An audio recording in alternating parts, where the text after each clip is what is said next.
It's round 2 of the Odd Downward series. Thank you for joining us. This week we'll be focusing our attentions on the women's third and fourth cat race.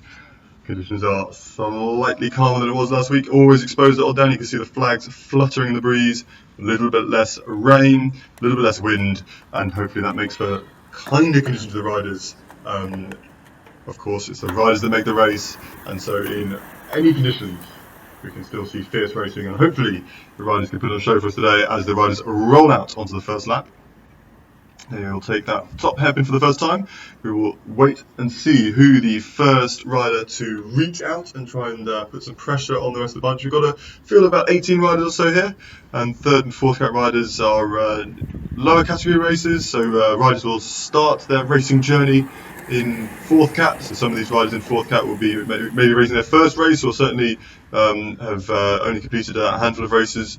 And then the third cat riders are those that have scored 12 points as fourth cat and moved up to the third cat. So having on the receiving end perhaps of the stronger second cat riders in last week's race, they'll be looking at an opportunity to dictate things a little bit and lead this race in the front, maybe get a result, maybe even the win. And the fourth cat riders, who last week were racing separately, have an opportunity to test themselves against the slightly more experienced, perhaps potentially slightly stronger third cat riders, as we combine those two categories. Apologies for the lead in the way of the camera at this point. Hopefully that'll be moved before the end of the race, and you might just be able to hear in the background the wind. Although I mentioned it was calmer than last week, you can still hear it blowing across the playing fields and crossing the circuit. It will be a headwind up the finish straight, so this section riders on now, a bit of a crosswind, and number 19 Jennifer Millmore of Team Watto LDN looking to try and capitalise on that to start to put some pressure on the riders early on. But as we swing into that headwind section, you can see the impetus come out of the group, and Millmore starts to look around and look for someone else to take the nose of the bunch into that wind, and that injection base has already put a couple of riders further back under a bit of pressure. It looks like they'll have the legs at this stage of the race to get back on, but every effort you make early on in the race is one match burnt or a little bit of energy spent fighting to retain a position in the bunch. It all starts to count against you, and with lap after lap, the corners and the crosswinds, they come at you time and time again. And so it can feel sometimes a little bit like a ticking time bomb, just waiting for the legs to explode as you battle the elements and the other riders and the circuit itself, of course. On to lap number 2, and the top hairpin here. It's a very subtle slope on the circuit. This is the highest point up here as the riders go around, and that sweeping left-hander, and then the circuit drops away all the way down to the other hairpin at the far end at the bottom of the hill. And then the only kind of real substantial gradient is a little kick up out of the last left-hander into the finish straight. So predominantly flat, favours the rouleurs. This is a circuit that saw every single race at round 1 decided by or won by a rider in the breakaway and a small group. So despite being flat, definitely opportunities to try and escape the grasp of the peloton in the races here at Odd Down. So far nobody has, apart from that early little nudge from Millmore, no one has made a serious attempt to escape the grasp of the bunch, and we are ticking along. You see these two straights down here at the bottom of the circuit is where the little gaps are starting to open as we sweep to that crosswind section. The speed of the bunch down the hill just accelerates slightly and creates some of those gaps, strings things out, and will someone be able to exploit that later on as we go into the race. The calm before the storm, perhaps, the phony war sometimes, and it can be very dangerous if you do attack too early, because everyone is fresh, everyone is keen, everyone is ready to chase, and so you've got to time your attacks well, and often that first attack is not the one that sticks, because everyone is very much up for it, and actually it's those attacks that come after a hard period, if the race has been going fast for a while, and then a rider is able to put a move in, that can often be where you see those decisive gaps opened up. And that might be small groups, individual riders perhaps, but also for full-on splits in the peloton, and we'll be keeping our eyes peeled for that today. As we head back into the headwind, again, riders looking around. You've got Sasha Smith on the front there alongside Millmore, having a look around, checking to see riders coming by, and just avoiding getting swamped by that kind of washing machine effect. So you can start to see riders are moving up, and we have what looks like a first little dig on the left, first little attempt to get away, and it's Becca Stubbs of Avid Sports, so she is ready to try and take this race on. She moves herself to the front and will lead us around the top hairpin. And there's some small gaps just starting to get prized open, so she'll need to keep her pedal to the metal and hope that those gaps start to expand. But the riders behind are all grappling with the wheels, and we will see whether the impetus of this move will begin the wearing down process of the bunch. You see only small gaps now, only a couple of bike lengths. Riders further back having to deal with that slight slingshot effect as we spin our way around those corners. You can maintain quite a fast speed on all the corners at odd down, very grippy surface, even in the wet. It's a dry day today, but a very, very grippy surface, and that means that you can hold to surprisingly high speeds despite the hairpin bends. And so that high speed is a lot smoother at the front of the bunch. The riders further back might have to damp the brakes to avoid running into the back of riders in front of them. And all that braking does is increases the amount that they need to accelerate, the amount of power they need to put down to get back up to speed out of the bends. So you can see them sweeping round just behind our helpful lead that's in front of the camera around that bottom bend. So a bit of a surge in pace from Becca Stubbs there, but no gaps seem to have completely opened up there. But now we have a follow-up movement, like we said. That's where the opportunities can lie. If the race has been hard for a while, it's Millmore again, so looking to follow up on that acceleration from Becca Stubbs to try and make a home move. So she has got a small gap. You see she's prized that gap open. It's still Stubbs at the front, and so we know that she's been working, and so might find it hard to close this gap on her own, but she's pegging Millmore's lead at this stage, looking around for a bit of support, maybe some teammates, to try and keep this early attack in check. But so far, we still have daylight between Millmore and the bunch, so and it can only take a moment's hesitation for that gap to start to expand. With every bike length, every metre that the gap grows, it becomes a taller and taller order to try and stitch this one together. So on to lap 4, and here comes Millmore. She's managed to prize herself away from the group, and here comes counter-attack. So someone wants to go and join in with this. Sasha Smith of Portishead CC is a rider that is looking to bridge that gap, that early gap. It expanded to a couple of seconds. Now you can see it's probably about 20-30 metres or so between Millmore at the front and the front of the pack, with Sasha Smith just looking to grasp her. She's about halfway across that gap at the moment, and she's looking to try and get her way across to join Millmore at the front of the race. So those two are now endeavouring away, building that lead, and the bunch have a decision to make here. Do you fear this? Do you try and shut this down immediately? Do you give it a bit of distance? Okay, we can back ourselves. We've got the numbers here to bring this back later. Or do you deliberately hang that rider out to dry and just allow them to cook themselves over the next few laps and spend a lot of energy knowing that you've got the watts, the horsepower to bring it back later on? That's the decision process that will go through the riders in the bunch. You've got a teammate of Millmore currently on the front, a rider from Team Watto LDN, so she will have no impetus to attack or impetus to chase, and that will only enhance the chances of the rider up the road. And every moment that goes by with a hesitation behind will play into the hands of Millmore. It's Louise Davidson is the other rider from Team Watto LDN, so she's the one that might just be playing the teammate role at this stage for Millmore. And where we go, that gap is rapidly expanding. You see Smith is now in the middle. Potato hunting, as the French like to say. It looks like here comes the response. So Millmore has a lead to work with. Smith was out hunting on her own, and it looks like there's a pair of riders now trying to accelerate and shut this one down. So they've given it some space, but now the alarm bells are ringing, and it's a pair of riders from Avid Sport. It's Grace Park, one of the fourth cats, with Amy Dunwell making her season debut on the wheel. Tallulah Butcher from Lee Valley Youth Cycling Club is the rider in third wheel, and you can see that chase is really shooting things up. We've got a gap in the middle of the bunch. There's probably about 5 or so riders ahead of that small split, and then we've got the main pack behind, and again, hesitation starts to play into the hands of the riders up the road, especially if you've got a strong time trialer. They can hold that constant speed. They've committed to this move. They're going to start tapping away at this consistent lap times, consistent power output perhaps.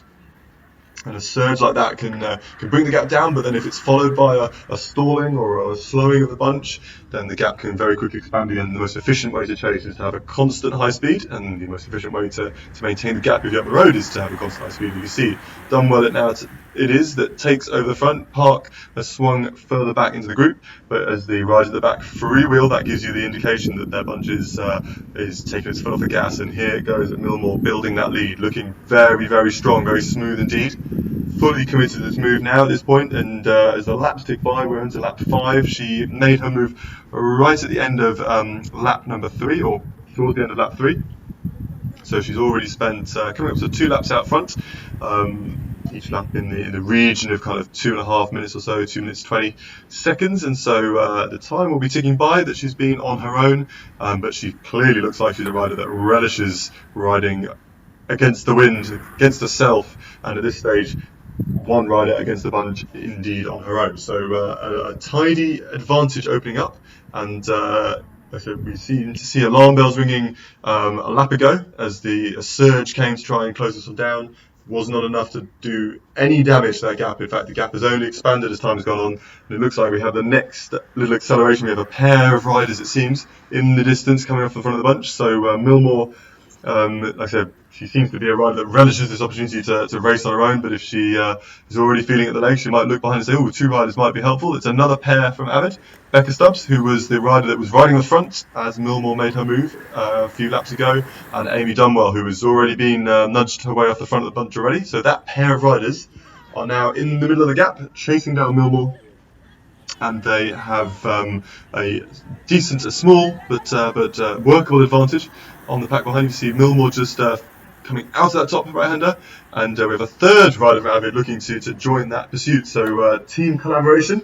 They all want to get up the road, and it's Grace Park again. So we're naming similar names, lots of similar riders being prominent at the front of the bunch. We have a trio of riders now trying to make this not only escape from the bunch, but also to be able to hunt down Millmore up the road. So the pursuit is beginning in earnest. This is, again, like we said, surge and stop isn't the most efficient way to chase, but the surges can really start to do some damage if the correct number of riders can get behind it, and it might just be enough to peg back that gap for Millmore, and she will have to make the calculation.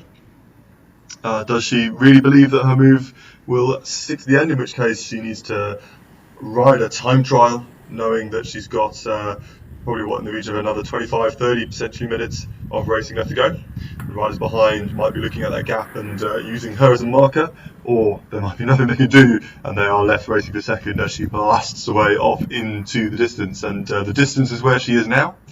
Certainly from the camera's perspective, but also from the rider's perspective, you see there's a large gap now, lots of blank time between our leader and the bunch, and with every passing lap it looks more and more secure for our solo leader. Very, very impressive first 6 laps of this race. She's completed lap number 6.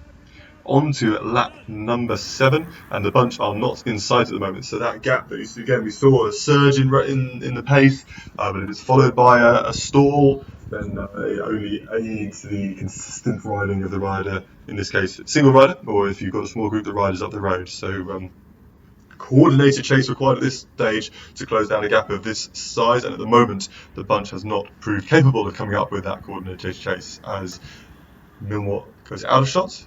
And the time is ticking by. Look at this gap now. It is really, really starting to expand. So she will be really happy with that. And again, it's her teammate at the front of the bunch playing the perfect team role. She's got no incentive to chase. As long as she just taps along at a pace that's slower than what her teammate is doing up the road, then she knows that gap is secure and expanding, and that will be exactly what she wants to see. So Team Watto LDN have this race under a beautiful lockdown at the moment. Got to ride up the road, and then the teammate is tucked into the group and marshalling the remainder of the peloton beautifully as they sweep down the slight downhill straight. Some riders who maybe felt the pressure in the fast laps that surrounded when Millmore went up the road will be relieved that we've had this slowing. They'll be taking the opportunity to catch their breath, and sometimes in a situation like this you've got to decide, well, do you cut your losses and do you race for second and start to make that the approach you look at, and rather than leaving everything on the circuit in an attempt to try and bring back the leader, we've just got to kind of accept that gap is not going to get closed, and ride the best ride you can do to try and bring things back together, or to not bring things back together, sorry, but to try and take the best position you can behind this flying leader, Millmore, as she goes and rides through on to lap number 8. up around the top part of the circuit, just passing our lap rider there, and that lap rider will be hoping for a bit of a tow from our race leader, might just help them round a little bit of the circuit, but Millmore is not in the mood to ride with anyone today, and she continues to carve her way around the circuit solo, and at this stage does not need anything but herself to get herself rapidly around the circuit. You can see the bunch just passing to the left of shot as she heads down the opposite way past the finish line. And we do seem to, at this stage, have a bunch that has decided that Millmore is in a class of her own. They are looking at one another and making that calculation. It seems that actually today is a race for second place behind our flying leader. But that race can still be very dynamic. There's a lot to play for, and there'll be riders that will be looking at the remaining just over half the race to go and saying, well, what can I do to maximise my chances? I can't just have a race that goes along steady and takes me to a sprint finish, because I don't back my chances of a sprint. So I'll be looking to try and make moves, try and get a breakaway. And as we said, there's lots of teams represented. Portishead CC have got a couple of riders. You've got a number of riders from Avid. Also, we've already said executing an excellent team delivery here at this stage. But will those team tactics start to play? Will they start to adjust the way they ride to try and get teammates up the road? Or if they've got a team sprinter, will they be looking to back them up for the finish? So, again, apologies for the stray lead that obscures the view of that bottom hairpin. In the distance, you can just about see the riders are sweeping their way around. Hoping that we can. We had camera issues in the wet and the wind last week, but seems so far that we've had not had those breaks in the coverage, and we have another acceleration. Here we go. So there you go, and you can see it instantly as soon as that pace lifts, we have a real stringing out the bunch, and there are gaps opening up all the way down the order. So whilst we were lamenting the fact that Millmore looked like it was a done deal for the front of the race, the riders behind are still up for this one, and they are not throwing in the towel just yet. They are looking to maximise their chances of getting a result behind. At the moment, we have a group of about 7 riders that are plying away, building a small gap over the pack behind. And as they work their way up the finish straight, anyone that's willing to continue piling up the pressure into that headwind might find themselves coming out well as a result. But you can see the headwind looks paid a little bit to that surge, brings it back together again. But as with our leader's attack, it is those moves off the front after a hard surge that can sometimes have the best success. And now it's Becca Stubbs, who was active earlier, who is now looking to try and get away from the pack.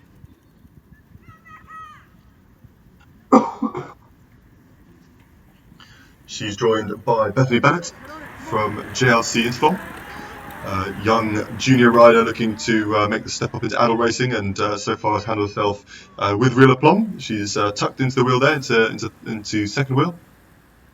And you've got Laura Payne from ART in third wheel. So a little trio of riders looking to keep the pace high. We had a surge about half a lap ago, and the pace has not dropped since then, and so we can see the pressure that's putting on the rest of the pack, the damage that's doing to the group behind, and the gaps have started to open. So if that pace can continue, if we continue to see the drilling that those riders are putting into this pack, that gap may start to gradually wind out, and we may have a split bunch on hand and two racing against each other, which is always an exciting way of racing. The lead has gone away. Not Millmore's lead, that only looks to be expanding. We haven't seen her for a little while. The stray lead that was in front of the camera down here at the bottom of the circuit has been removed, so we have an uninterrupted picture of the riders as they make this bottom part of the circuit. And uninterrupted is Bethany Bennett, who has gone over the top of that move. She tucked into the wheel of Stubbs at the top part of the circuit.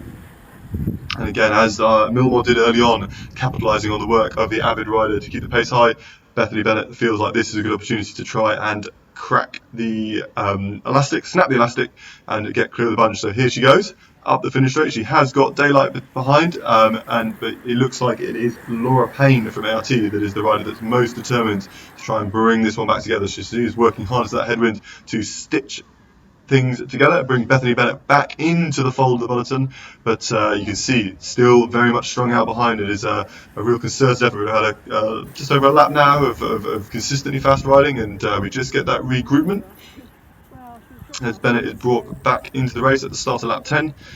Millmore is still long out of sight. So that fast lap may have nibbled away a few seconds from the lead, but it is nothing yet for Millmore to be alarmed about. She has this race firmly under control, and surges like that, if they're followed by these pauses, will only help her. She will be concerned as she sees the bunch roaring round, tearing each other to pieces, but tearing each other to pieces might be the apt way of putting it, because they might just be doing more damage to themselves than to her, and she's well clear and therefore might feel nothing to fear from that. As it looks like it's once again a rider from Avid on the front of the group. We'll try and catch who that is as they come around the bend. There comes our leader, as the pack are just heading down towards that corner. Our leader is just about to swing left up onto the finish straight as will pass the pack as they head down to the bottom part of the circuit. So we won't see that rider that was pushing on just yet, but Millmore, chance to check on how she's looking, and it's like a metronome, isn't it? No, you wouldn't know which lap this was. It's coming to the start of lap 11, and she looks exactly like she did when she first broke away on lap 3, holding a fantastic rhythm, very, very smooth looking cadence, and very aerodynamic on the bike. So potentially, I don't know her particularly closely as a rider, but maybe a time trialist, a tester, and was just set up and licking her lips at the opportunity for a race just like this, herself against the wind, and the simplest of team tactics, or simplest of tactics in some senses.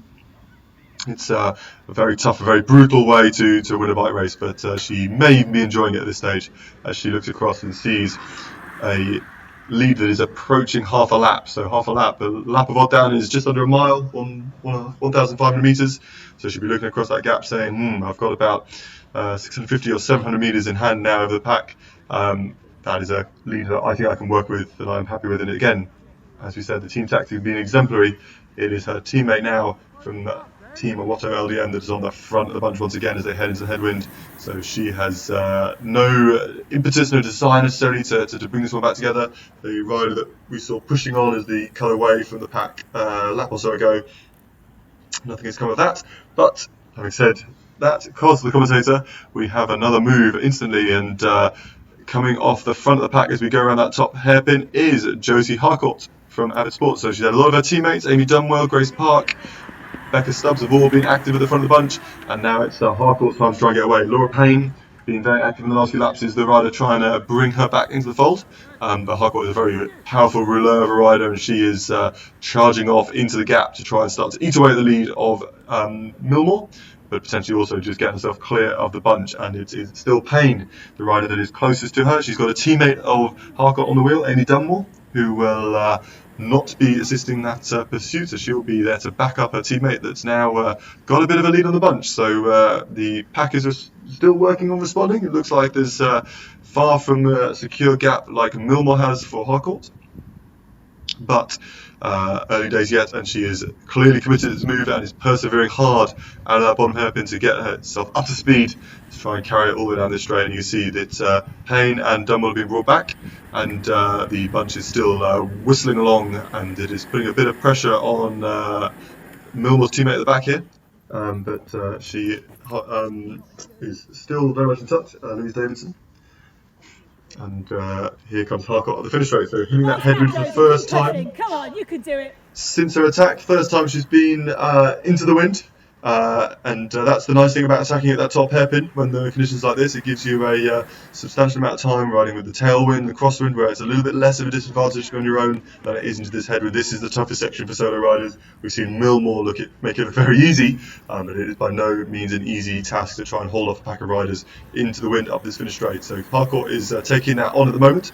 It is Mary Louise Kurtzman, who's the rider at the front of the bunch, that is trying to bring her back into the peloton. So at the moment, Kurtzman's been on the front of the bunch for the whole of the straight as well, so it's 1 against 1, and that's the calculation that you need to start to be making, is if you are looking back at the bunch and you're saying, okay, right, can I reduce this, can I distill this down into a battle, me against the rider at the front? Yes, the pack can share that workload. That's why the peloton is such a dangerous weapon in bunch racing. But what Millmore will be doing at this stage is saying, okay, right, I've got the nearest rider is Harcourt, it's 1v1, and I've got to 700-meter lead, so I back myself on that. And same equation for riders like Harcourt, who's got a smaller gap. She'll be looking at it going, okay, right, who's the rider chasing me? I've got to be going head to head against them, and if I'm travelling able to match that rider at the front, then I know that my gap is secure. Obviously, the rider is able to take turns, and riders off the front of the bunch will be hoping that the minimum number of riders will be chasing them down and sharing that workload. Teammates help. Teammates are less riders to chase. They can sometimes get the riders on the front of the bunch isolated in that pursuit. Sasha Smith it is that's picked things up from Kurtzman. So 2v1 at least at this stage for Harcourt, and that's where suddenly the equation starts to tilt in the favour of the bunch, because even a couple of riders working with these headwind sections can make a big difference. But Harcourt is persevering on here. She has about kind of 5, 6, 7 seconds gap, and is sustaining her effort well. So maybe at this stage isn't enjoying it in the same way we described. Millmore might be enjoying her now almost even more than a full lap, half lap lead. But Harcourt is certainly making a race of this one, and it's Bethany Bennett, so the young rider that is now coming to the front. So we've had that kind of organised chase. It's a chase by committee. Sometimes it's not riders necessarily taking turns in a smooth fashion. It's just everyone pitching in, making sure that the pace of the bunch stays high to minimise the damage to the attacker. But Bennett looks like she's not just satisfied with keeping the pace of the bunch high. She wants separation. She wants to try and get herself clear, maybe to join forces up the road with Harcourt. So she is really pushing on here and trying to start to establish a gap to the riders behind as she tries to bring back the rider who's in second place on the road. Don't forget. So far ahead, we might even slip the mind, but Millmore is away, and it is second place Josie Harcourt that we're looking at the moment, and we have more real fierce chasing here.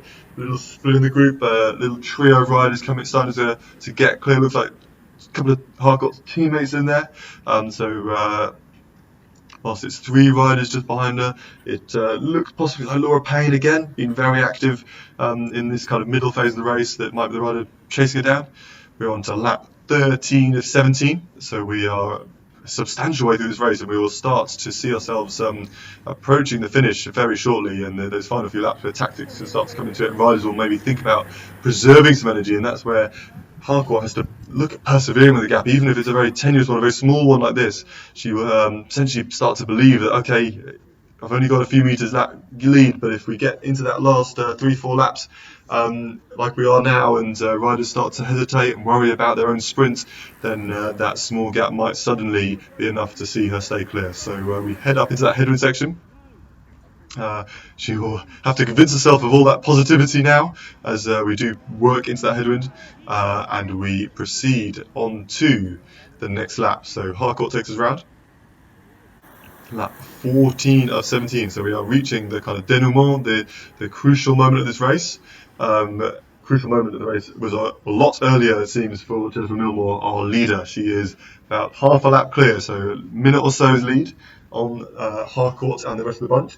She went clear on lap number 3, so 11 laps ago, and those 11 laps have flown by for our leader, who has made very light work of this race, it seems, and it does seem a very tall order for anybody else to be able to unseat her from her position as she comes round the last corner onto the finish straight as Harcourt sweeps right. So this cut through here, these bends are about halfway, so that gap is potentially even expanded beyond half of a lap now, so starting to look more like 800 rather than 700 metres as we see our leader making her way up the finish straight. She is certainly putting on a tour de force, a real show of strength here as she goes up to 3 laps to go. On her own, unchallenged seemingly at this stage, and it was probably executed move. She kind of not sneaked away, but it was following up on a high pace for half a lap or so, and then went and capitalised on that and did not look back. And actually, that's one of the big things that can lead to successful breakaway riders is don't look back too much. If you're spending time looking backwards, you're not focusing on getting yourself further up the road and looking forwards. And there's nothing but looking forward for Millmore here today as she passes the bunch again, about half a lap as we said, as Harcourt, her effort is starting to be brought to a finish. She has been reconsumed by the bunch as we are approaching the final steps of this race. She is back in the fold, and it looks like it is going to be a race for second place behind collectively, as the riders fan out across the road once more. So that's mission accomplished in some sense, I guess, for that bunch. We spoke earlier about how sometimes you've got to settle and start to look at racing for your best possible result, and at this stage chasing down Millmore looks like an unlikely prospect, so racing for that best result might just be looking for what will get you second place, and having caught Harcourt, that is back in play for them. And now here goes Millmore's teammate, so the rider from the Team Watto LDN, Louise Davidson, satisfied that her leader, I guess in this sense, a rider that's up the road is out of danger. She is now pushing on in an attempt to try and bring herself a 1-2 for the team and herself second place. So it looks like Davidson is really, really trying to push on here as our leader crosses the finish line once more. Oh, the ticker was out. Now it's about 14 and 17. So we've had a bit of a jumping ahead there, so apologies. So 14 and 17, I did think it had gone by quite quickly. It's been an exciting race, but but that did seem a little bit early. So I was getting ahead of myself. Millmore is now starting to think about those last few laps. Harcourt's effort has been brought to a close, and Millmore has a little bit longer to go. Hopefully she wasn't losing count as much as I was. And she has her effort under control. We would hate to see all of her endeavours explode before the finish, run out of legs, but there has been no indication that might happen yet. In fact, as we mentioned on that previous lap, the gap only looks like it's expanding rather than shrinking. So we have a split in the bunch, another surge further behind. Let's see what is happening here. It's another rider from the Avid team. It's Grace Park this time, pushing away. So we saw her active early in the race. She's taken a bit of time to recuperate in the middle phase, and now she is persevering away to try and build a gap. And she has a teammate coming across the company, Amy Dunwell. So that pair of riders looking to get themselves away and clear to try and race for that second place. So strength in the collective effort, and it looks like Louise Davidson is paying for her effort half a lap ago, and she is just dangling off the back of the bunch. So you can pay cash for breakaways, especially as we reach the end of the race, where you might have felt the effect of those surges in laps gone by, and it can quickly come back to bite you if you go too deep into the red. And it looks like Dunwell is the rider with the strength. Grace Park is struggling to grab her teammate's wheel, and it's Bethany Bennett, who's been active a few laps ago, that's now trying to get away as well. So very active racing in the bunch behind. As they spin along the circuit, those trio just getting clear, as we see Millmore, our leader, passing the camera, heading up the finish straight, the bunch sweeping down and to the right. 3 laps to go showing now. Hope we got that one right this time, as we now have Bennett and Dunwell, who are the pair of riders just off the front of the bunch, but the pack is bringing them all together now again. So it was another flurry of activity, another little attempt to get away.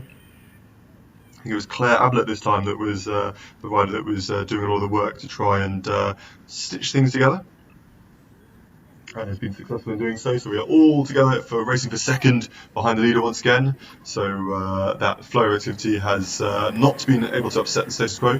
Burns a few matches, maybe added a bit of tang to the legs of a few riders, maybe deadened this sprint, maybe perhaps for the riders that were banking on that finish gallop. As we swing up, they'll have to calculate across the finish. We've talked about the headwind. Conditions can change. You can be a bit stronger, a bit weaker lap by lap. And if it's a headwind, you've got to be cautious making that early move, because you can sometimes get swamped. But as Keisha Michael been hiding in the pack up to this stage, but she has decided that this is the moment to try and make a stab for a getaway. Will the pack give her enough space to get clear? Keisha has built a really nice lead very quickly there into the headwind, so a bit of a stalling in the bunch. She's seized the opportunity. Rider that wouldn't necessarily back a sprint in a like-for-like. We were just talking about who would look at the feeling confident for the sprint, feel like they had the legs to take it in a bunch gallop, and Michael is saying very much, actually, you know what, headwind be damned, I think I need to get away from here. I need to try and get clear before the finish to maximise my chances of results. So she is charging off into the distance, as behind her the bunch are starting their pursuit. They don't want to see second place slip away up the road. So the gap is growing though. She's got teammates backing her up here. Becca Stubbs at the front, and as we saw from Team Watto LDN, potentially starting to hold things up and allow that gap to expand. Our leader, I believe, is now heading onto her final lap, so she will be seeing as a victory lap at this stage. That gap has never really come down at any point during the race, but Michael's gap is now looking rather interesting indeed. So she went hard into the headwind on the previous lap. She has managed to sustain that lead that she built all the way through that downhill section, and now the first of the crossing straight, so now she has to continue persevering on, and the real test will be up into that headwind as we turn left in about 200-300 meters time. She is working hard here, looking at the chase behind. Looks like it might be Ablers again, who is on the front of the bunch, working with her teammate from Bordeaux, Sasha Smith. So those two riders working in tandem here to try and keep second place in play as we see the leader, Jennifer Millmore, coming around the right-hander and heading down the circuit. We'll keep our eyes on the bunch though, because the race situation there is dynamic. It is looking like it might change, and it looks like coming up that slight rise into that headwind has put paid to that move by Keisha Michaels. So she's been brought back into the bunch, and we are all together behind Millmore, ready to race for second place. As we enter the final lap, you can hear the bell ringing. Ticker was right this time. And all together, so now all thoughts go towards the bunch sprint. Will anybody try and reach out and avoid it? It looks like it is Tallulah Butcher from Lee Valley Youth Cycling Club, who is keen to lead out. If in doubt, lead it out. And if in doubt, leave the bunch behind and take the race by over a lap. Over half a lap, and having led since lap 3, 14 laps on her own, Jennifer Millmore showing off her time trialling credentials. She will be able to enjoy her ride up the finish straight as the bunch tears the other direction. She will take the win. Completely unmatched and unrivaled. What a ride from Millmore.